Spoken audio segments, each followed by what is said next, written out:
Nous travaillons les puissances et nous allons dans cette vidéo parler de la calculatrice. Donc l'important, c'est de repérer les touches spécifiques de la calculatrice. Donc ici, on a le carré, pour prendre le carré d'un nombre, c'est une puissance particulière, l'exposant est égal à 2. Ici, on a le cube d'un nombre, c'est une puissance particulière, donc l'exposant est égal à 3. Et puis la touche d'à côté, c'est un x avec un petit carré à compléter. Eh bien, c'est pour taper les autres puissances. Donc, si je regarde avec la calculatrice, on retrouve bien x au carré, x au cube, et puis pour la puissance x, pour la puissance énième de x.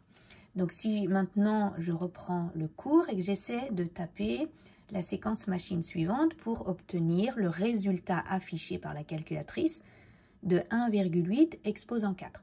Donc, je prends la calculatrice, 1,8, je vais cliquer sur cette touche-là, donc elle me permet de faire clignoter le curseur ici et d'appuyer sur le 4. J'exécute le calcul, elle me donne un affichage sous forme d'écriture fractionnaire, 6561 sur 625, et en appuyant sur la touche SD, j'obtiens une écriture à virgule. Ici, une écriture décimale, puisque ce qui est derrière la virgule s'arrête.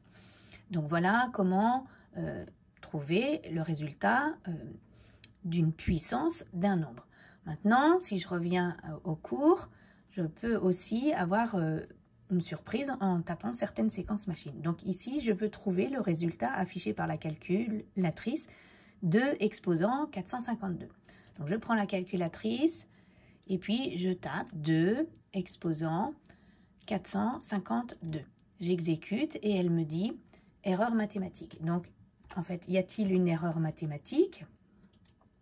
Non, mais on est hors capacité de mémoire de la calculatrice parce que ce nombre-là existe bien, en théorie, c'est bien 2 fois 2 fois 2 fois 2. Et la répétition de la multiplication, c'est qu'on a 452 facteurs égaux au nombre 2. Donc, ce nombre-là existe bien, mais la calculatrice ne peut pas l'afficher. Donc, vous pourrez, avec votre calculatrice, essayer de voir si, en tapant 2 exposant 330, on a un affichage et si cet affichage existe ou bien si on a également une erreur mathématique. Donc, on va le faire ensemble.